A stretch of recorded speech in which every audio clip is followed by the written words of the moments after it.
Welcome to 365 Brothers. I'm your host, Robin Shine. This podcast introduces you to Black men from across the United States, their wisdom, their experiences, their joys. It also shares some of the triumphs after diversity. Basically, this podcast is about the humanity of Black men, just as it could be about the humanity of women, of white, of brown, of yellow. I focus on Black men in this podcast because of the statistics, the facts that Black men are more likely to be stopped by the police without a justifiable cause. Now, if you're questioning that, this podcast is the place for you to be. I ask each man the same 11 questions, and one of them asks about their interactions with law enforcement. The point of that question is to show the commonality in who is stopped, regardless of profession, regardless of age. The other thing is to just share the diversity of experiences of Black men outside of what you see on TV, in movies, outside of the stereotypes and the tropes. Now, if you're wondering, it is a subtle process. So don't just listen to one episode. I recommend listen to 5. When you listen to at least 5, you get it. You will truly get it. And after that, you'll either be hooked or not. But this is a 5-episode minimum, so get ready, get comfy. This is 365 Brothers. Welcome.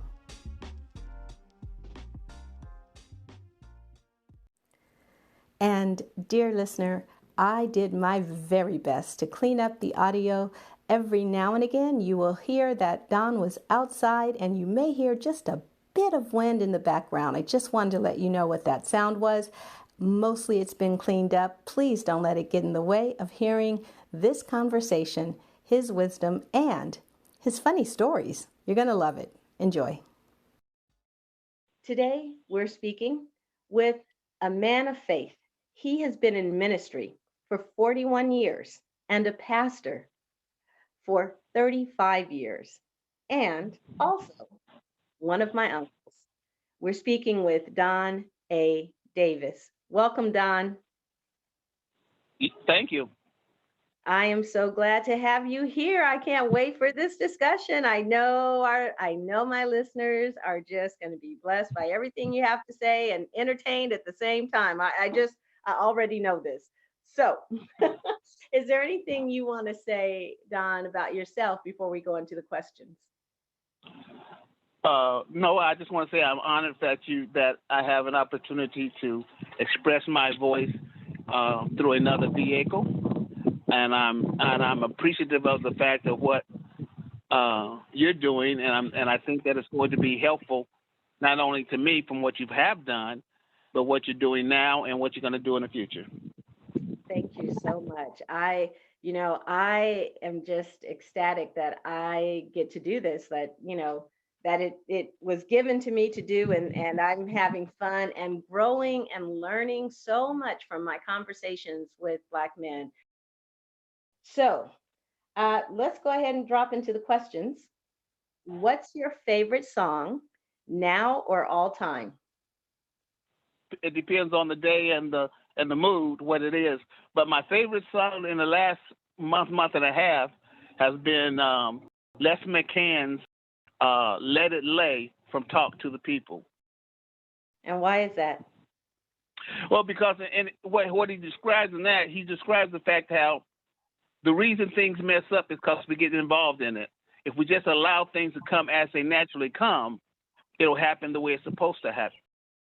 Yeah, because and then he goes to a whole bunch of descriptions of everything, he says, but his father told him, son, you got to let it lay. Mm-hmm. And then that goes into the dialogue of the song and all the conversations with people and stuff like that. It's a jazz club kind of meeting with just not a whole lot of people, just a few people. But it's a very, very, actually the whole album is very good.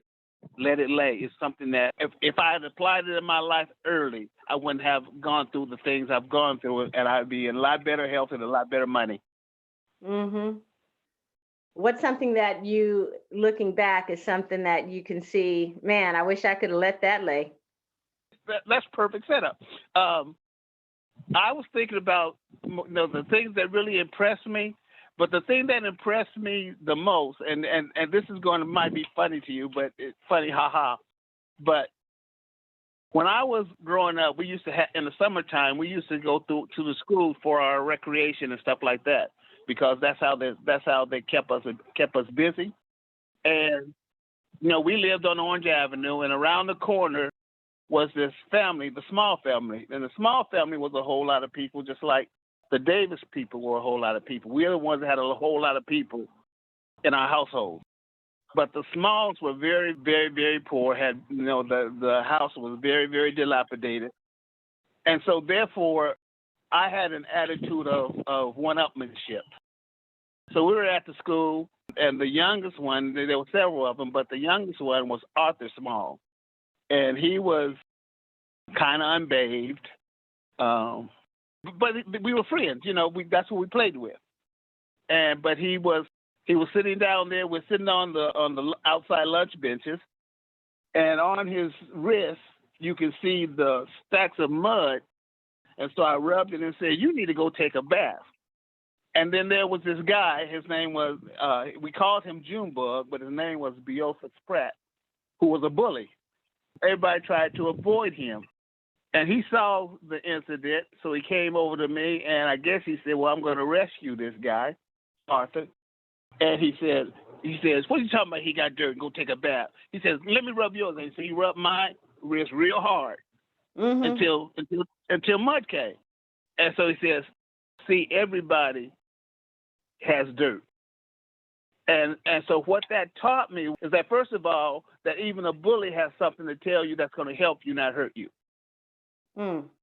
The second thing it taught me was, this is what I think started my theological journey, is that we're all made of dirt.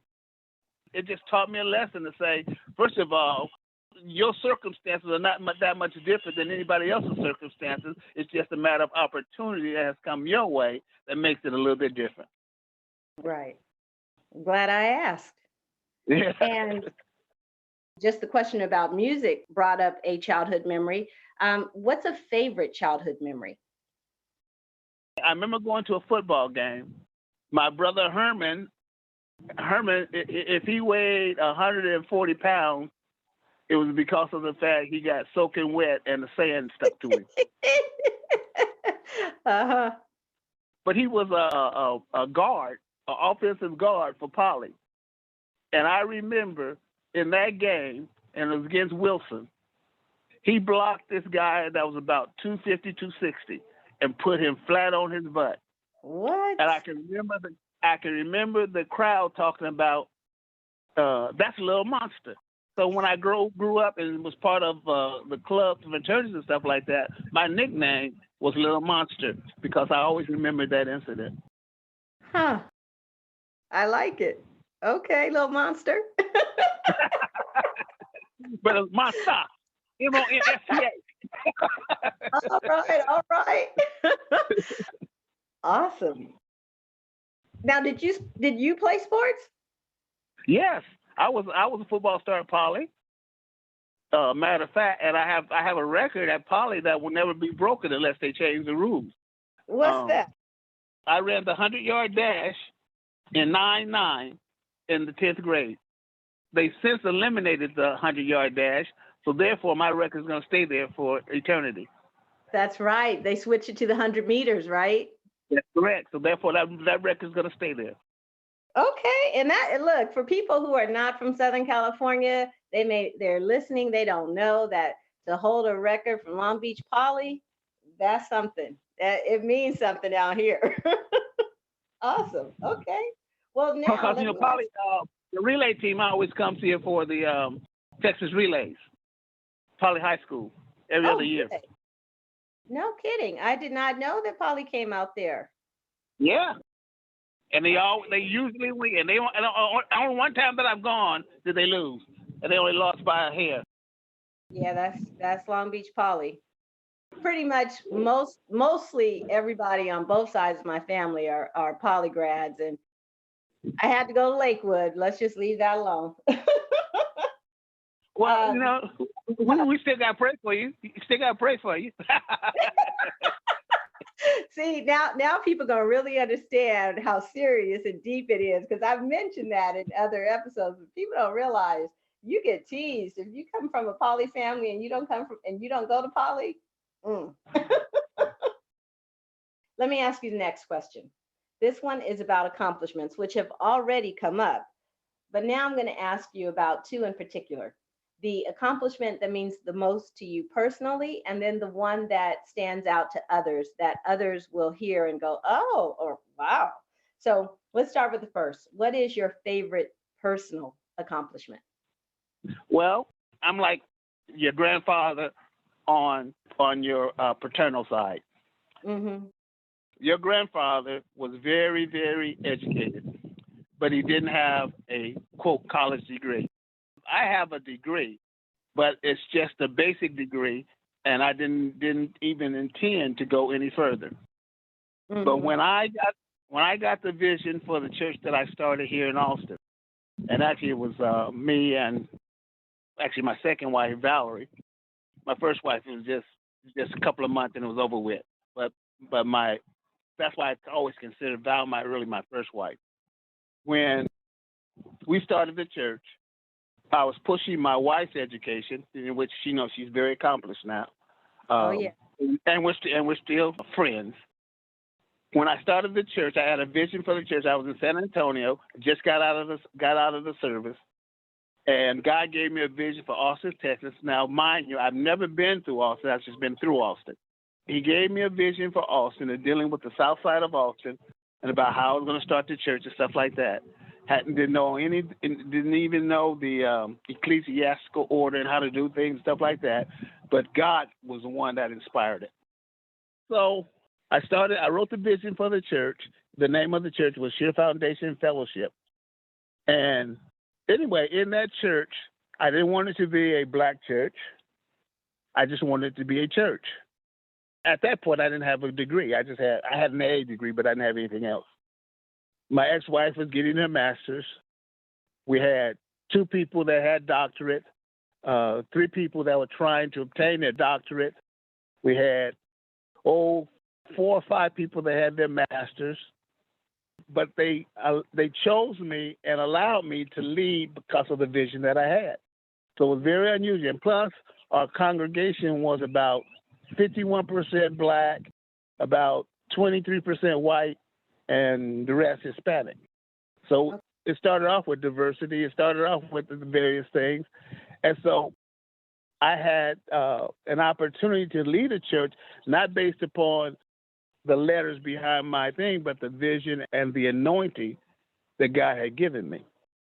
Even to the point that in this particular church, I ascended from being a pastor in the state. We had 93 churches at that time in the state of Texas, but I ascended to credentials chairman for the Church of God in Texas, which gave me authority to validate the ordination and licenses of every minister in Texas. Wow. And they wanted me to stay on that, but I quit because of the fact I had too much travel and I wanted to go to church. Thank you for giving context to the accomplishment so that we can really appreciate the faith. There's you stepping out on faith, but there's the faith that others have in you and placed in you and acted on to have you be the pastor and then on the credentials committee. At first I was on the credentials, then I chaired it. I was chairman of the credentials committee for the whole state of Texas for 3 years. Excellent. So that's the accomplishment that means the most to you. And then the one that stands out to others, that others will hear and go, oh, or wow. In my leadership positions, people have realized that I give counsel to many pastors now, because now I consider myself a pastor to pastors. And so therefore I went through the International Apostles Association to be recognized as an apostle, only because of the fact you can't get into the door without that behind you. But once I get in, they realize it's really about what's it to God, not about what is it to you. I'm going to tell you, in all honesty, you hitting home for me on that one, because in doing this podcast, it just was given to me to do. I wasn't looking for it, and it is. I don't even like to say the truth of it, but the truth of it is a struggle to remember to stay faithful to what it's for, versus tendency to make it about, oh, well, let me get this number of listeners. Well, let me do this for that. And, which is not that it's not about having a reach, but it's just staying faithful to why I'm doing it. And so I hear you and I love it. See, and your faithfulness will be your reward, because let me tell you right now, I'm, like I say, I'm known in South Africa. I'm known in the Church of God. I'm known in the general church in Austin and churches in Texas. I've helped establish real name churches in Texas. But it was all because of the fact, again, it's being dedicated to what God is calling you to. And that's what I like about, as far as what people say about me, is because when they first deal with me, they deal with me from the standpoint either inferior or a superior position. Very few of them deal with me from the standpoint of equal. Mm-hmm. But after they listen to me, because first of all, I don't involve myself unless I'm invited, and because of the invitation to speak, then I expect you to listen. Mm-hmm. And then if you listen, I can say I may not give you a whole meal, but I'll give you at least a nugget. Yeah. Well, let's get some of those. Not that you haven't already started with our appetizers. Not that we're not already eating. So, what's a favorite quote, saying, metaphor, or book? My favorite saying is that, and it's a biblical understanding without a direct biblical quote. Okay. I say God is a God of principle, process, and paradox. So when you live your life in God, you live first in principle. And what is principle? Principle is something that will never change. It don't care what you go through, how you're going through it, that you're going through it, that you're not going through it. The principles of God doesn't change. The problem is most people don't deal with the principles of God. They deal with what they call the Word of God. But the Word of God gives you both good example and bad example. The principles of God only gives you the good stuff to tell you the last, but he has to present the bad in his word so that you can understand the good. So therefore, when I talk about principles of God, I can't tell you how to love me, but I know that if you're going to be in God, you got to love me.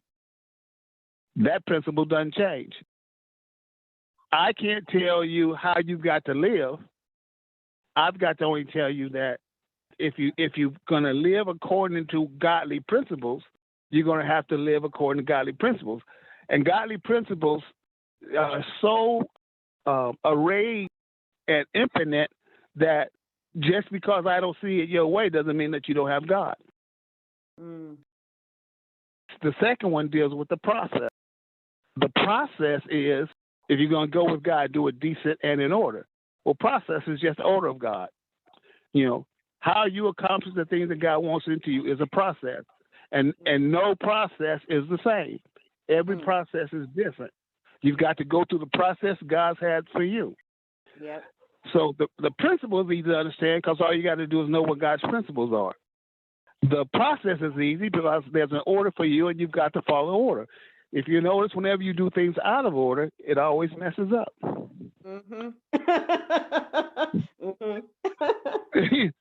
So all we have to do is get things in order. The hardest thing for us to do is deal with the paradox of God. Because the paradox of God says, now that you got the principles, now that you got the process, now you got to walk with me according to what I want to happen. Can I just say honestly and directly out loud, I hate that part sometimes. Right. Why? Why? Yes, but I'm always Why? rewarded. I just have to say this because I have a friend. He listens to every episode. We talk not every day, but we at least talk, once or twice a week. Mm-hmm. And he loves teasing me about how resistant I am. Like I can hear God say, do this, and I will still go, I don't understand why it's gotta be like that, but why like that?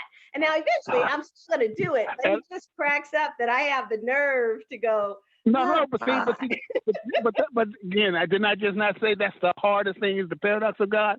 Let me give you an example of that. Please. Okay. How does one gain his life? By losing it. Yep. So the paradox is you gain by losing. Oh, I know this. Yes. Because even though you have the principles of God and the process of God, God always going to put in something to say, "Hey, but I'm in charge." I know. Yep. You got the principle and the process, but the process is what I say the process is for you. I went through a period in let's just say lifetimes ago, and I was dating a guy who smoked, I still say pot, I'm old school, who smoked pot. And then I started smoking, and then we broke up, but then I still was smoking. And I remember like I knew God was like, nope, that's not for you. But I didn't want to stop. And then one day I knew that it was time to stop, but I kid you not, like I'm just gonna be real. I was like on my knees going, I don't understand. Other people smoke. And God said, if you want what other people have, you can do what other people do. But this is the road I have for you. This is the road I have. And I was clear. He wasn't giving me license to judge anybody else who chose to smoke. And nor do I judge anyone who smokes at this point, because that's not my walk.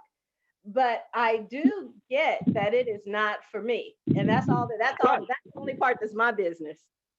Right. But everybody has a hard time understanding that. The reason people turn away from God is not because they don't know that God is. They have a hard time turning from God because of the fact they want to be the God to control their life instead of let God control their life. Yeah. And that's hard. That's not easy. Hard. That's not easy. Yeah. So then the next question I have for you, Don, which person, conversation, or moment stands out as changing the trajectory of your life or having a significant impact on your life? When I was coming up in school in 60 at Poly, I was in 68, 69, and 70. There were some problems at Poly that they were trying to resolve, and so they created the Poly Interracial Committee to sit down and work through some of the situations that deal with the white, black, Hispanic situations. And I was the first. Don Wallace, who was the president of Poly for the high school, and I were the first two people that were student representatives on the Poly Interracial Committee. Even though I was a star in football and track, but out of all those things I accomplished, I was still a thug in the neighborhood. I did my little dirt in terms of weed and snorted coke and drank, but I've never been a heavy drinker, but I was a weed head. Mm-hmm. And somebody gave me some LSD, and I was at this club. I can't think of the name of it now. On Santa Fe and 25th. I went to the club and took the LSD. This first time I ever took it, and first and last. And anyway, I had Herman's Volkswagen, and I was really tripping. I had to drive over the Willow Street Bridge to get to my friend Dundee's house because I was going to try to find out what I needed to do in order to get this high from coming down because it was really tripping me out. Mm-hmm.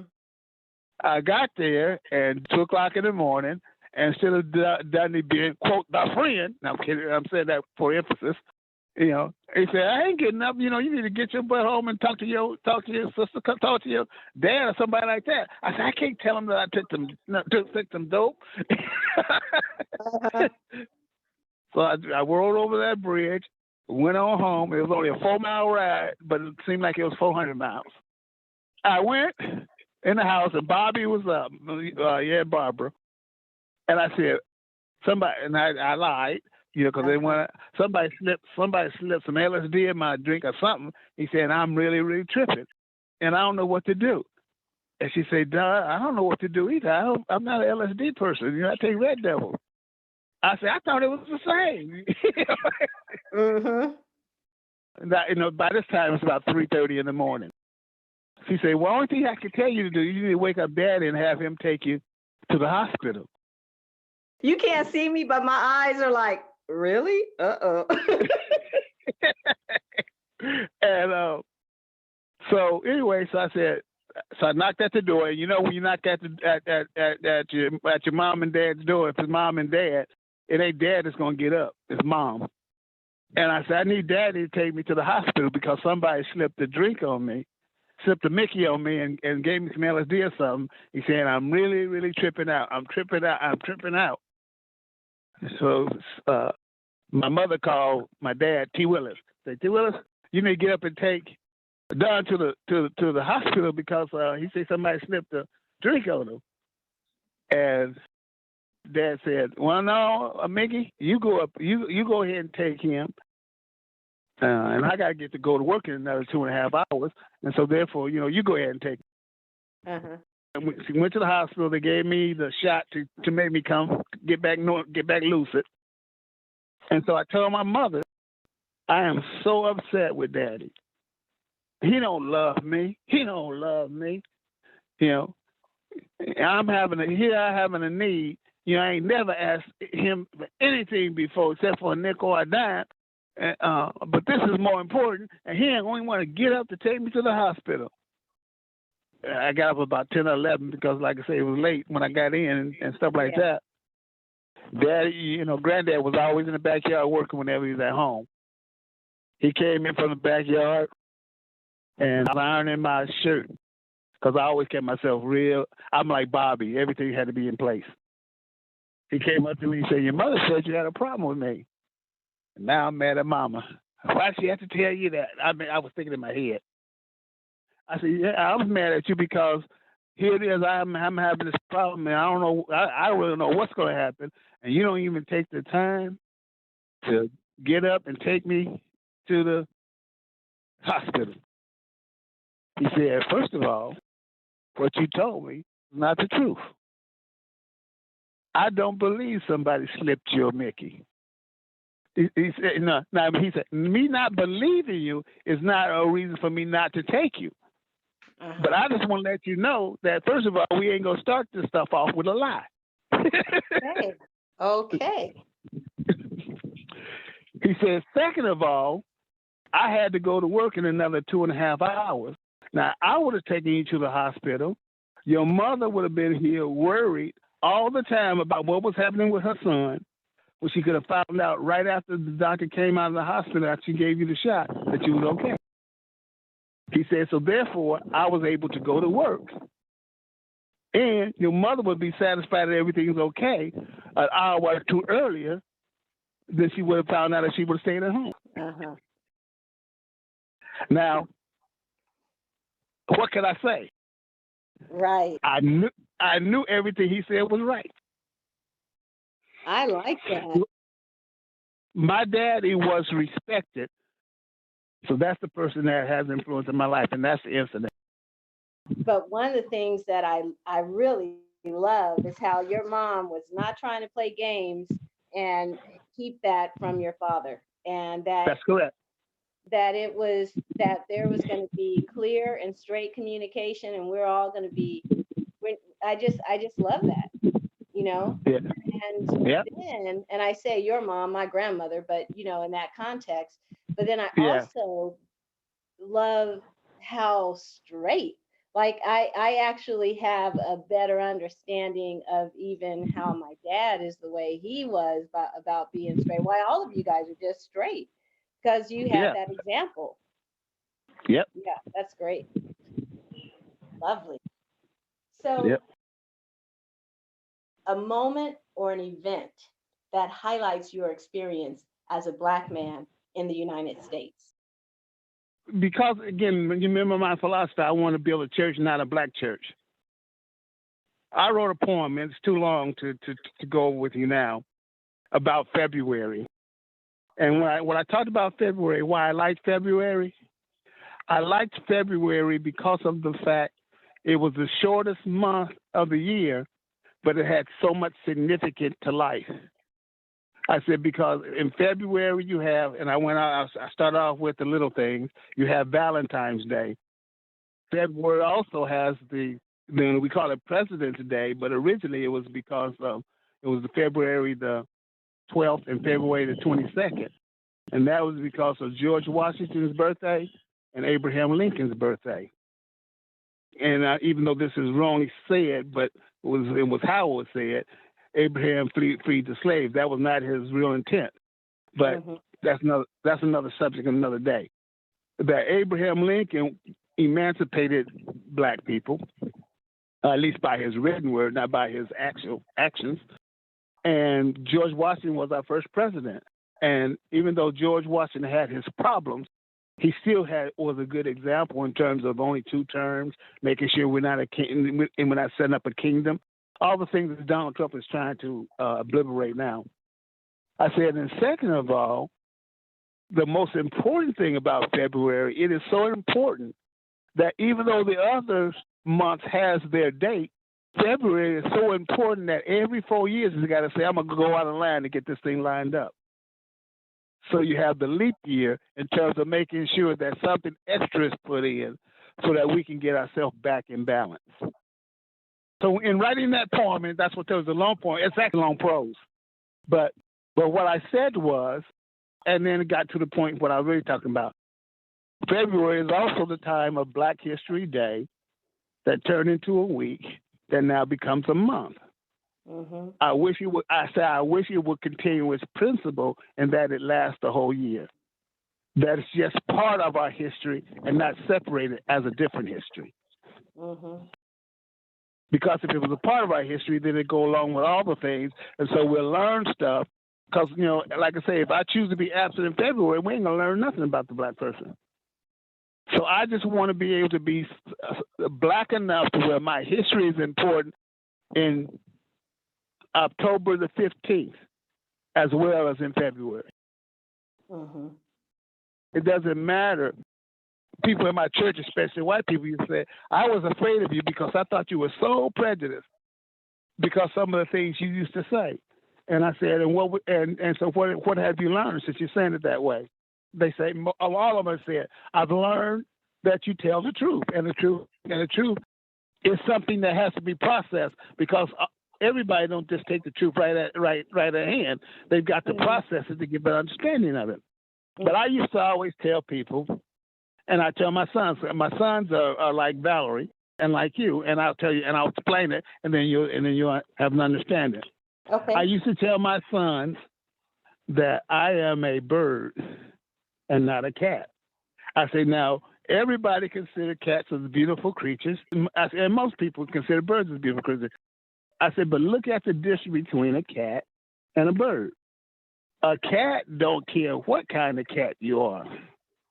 If you in heat, they're gonna mate with you. They don't care. They don't care if you're a calico, a taffy, a Persian. They don't care what kind of cat you are. A cat just cares about that you're a cat. I say, but a bird is very specific. If you're not a robin, they're not gonna get with you because a robin only gets with a robin. I said, don't get me wrong. All of them matters and all of them count. It's just a matter of what you choose. I choose to be a bird. Now, other people might choose to be a cat. It doesn't make you less important or more important than me. It just means you choose to be a cat. I see where you're going. So I'm only going to choose to be with a black person, not because it's wrong that I might want to be with something else, but I'm not a cat. I'm a bird. A bird don't hate the cat. You know, it matter if he avoids it because of the fact a cat is pretty. Right. But that's only survival. But I said, but the reality of it is, you've got to figure out who you are and then live according to who you are. My oldest adopted son, Ananthus, he married a black person, but my other two married a Dominican and a white, and I love them all, and they love me. I call them my daughters in love. But I always tell them, I said, but if it would have been me, it wouldn't have been you because I'm a bird. Yeah. And I am for sure a cat. I'm a Leo, and I'm a Leo to boot, so it is double time. But it's nothing wrong. A cat is a beautiful animal. They're beautiful. Coordinating, have 9 lives. I can't say that about a bird. Only thing I got on the cat is I can fly. Look, and here's the funny thing. It's funny because maybe the difference is the bird don't need 9 lives because they're more careful. See? Yeah. And that's what it is. You can always add on to the metaphor. I like it. I like it a lot. So let me ask you this. Let's talk about law enforcement. See, only thing I've gotten arrested for, and it was only when I was young, I got arrested 2 times for not paying a ticket. The first time, when I go into LA County, you see, your dad was very, very influential in LA. And because I was Brother Bob's brother, they didn't mess with me. But I knew I was in jail with murderers and thugs, and so I was glad that my mother chose. I was going to try to be the big hero because I only had to be in there 3 days because in that time you only paid off your fines and stuff in 3 days. But I was glad my mother chose to get me out. But I didn't learn my lesson because 2 years later I got arrested again for not paying a ticket. But it wasn't because I didn't have the mindset to do it. I just didn't have the money. And even now that I'm an advocate now for prison and prison reform, my thing right now is that money should never be a hindrance for your freedom. Because if it's a matter of money, then it's always going to dictate that the poor will always be disenfranchised with the prison system. Agreed. So you actually are one of the brothers who have not had, and it's always good to have these stories as well, who haven't had, these kind of confrontational experiences with the police. So I'm glad to hear. If the United States was a woman with whom you could speak, what would you say to her? You know, when I saw that question, and first I thought it would be easy. But then, as I thought about it, this is my speech to my granddaughter, who is 15, and I'm talking. So even though you're not 15, I'm talking to a woman who is going to be the difference in the world. So this is what I had to say, and this I had to write down only because of the fact I wanted to make sure I remembered it. Yeah, no worries. Go right ahead. I said, daughter, it is natural to give in because every animated object wants to grow with all their inner faculties being strong and able to withstand the outer forces that try to penetrate you to make you weak. But at the same time, it is natural to give in. You must be selective in giving out because only if the inner you is feeding itself, that begins the process of death. You know, death is the beginning of organs eating themselves out. So therefore, you must be selective in giving out, but you must give out because when you give out is indicative of what you put in. Because what you put in is what's going to make you grow. But the most important thing that you must do is to give up, with up being the operative word. Make sure that whatever you are doing is making you the bigger and better you because of and in spite of its apparent contradictions. Because you've got to go through conflict to grow. So give in, give out, and give up. You know, this whole COVID divisive nation, domestic terrorists wanting to kidnap governors. On the one hand, it's so irritating, annoying, it's depressing at times. And then on the other side, because I do enjoy history, I get that this is what growth looks like. Like I wasn't around in the 60s. It wasn't just people marching and then hallelujah, we got our rights. Yeah, that's right. This is what it looks like when a nation grows, when we grow as people. It's messy. Thank you. I love that. What is love to you? That's I'm going to describe it in this poem. I never could understand how people fall in love. Falling indicates a stumbling, an accident, a losing of balance and gravity. To fall in love indicates potential to injury, to find yourself in the abyss, where darkness makes you want to cling to anything that gives you a chance to merely survive and not really live. I don't want to ever see myself falling in love. Instead, I rise to love. I rise to the reality that there is no higher pinnacle than the mountain of love. I rise to the fact that there is no stumbling, but a helium effect that makes you travel upward and even sometimes make you giddy. I rise because the love I know is purposeful and we meet by fate and not by accident. I rise to love because my thoughts and ideas go to the clouds and the heavens rather than to the sewer and the gutter of impure motives. I rise to love because though I may be hurt as a result of love, I know the healing wave waters of that same love will be a balm that massages my heart and soothes my mind. I rise to love because in loving you, I truly live and even that more abundantly. Yes, I rise to you, Lord, and I anticipate you allowing me to rise to someone else. Nice. So that's what I think about love. And I wrote that when I was in the downward spin of my life, and that was at the time when Val and I were going through the process of realizing that we loved each other, but we're not meant for each other. And I love it. You know, you could have just told me poet at the beginning so I could have introduced you as pastor and poet. But that's all right, because I see how you do. I see how you do. You want to let it sneak up on a sister, and then she's like, oh, you're a poet. What is something you've learned through your profession, training, experiences, or adventures that you believe more Black men should know? What I've learned in my life experiences, because I've been hurt a lot, and a lot of times, even though when a person is giving even a positive, I hear the hurt that's in them. But what I've come to find out is that people don't really mean, most people, there's some people that do, but most people don't really mean to hurt you. They just don't know how to deal with their health. You said they don't know how to deal with their health? Health, yeah. Some people just don't know how to be healthy. Oh, got it. Thank you for that. Healthy in all the ways, spiritual, mental, emotional, and all. That's right.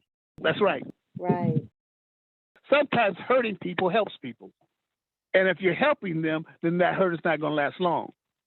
But the thing is that you've got to make sure that in all you do it as if you want, as you're loving yourself. And sometimes how you just get on yourself about something you did. Why did I do that? And sometimes that's how you deal with other people. But your purpose is so that you can be better. Not shame and blame for the sake of feeling bad, but just that's right. To be aware, to notice, and to grow. That's correct. What are you present to that might be new, or what are you taking away? Well, I got that I have a niece who is adroit, who is challenging not only us, but herself.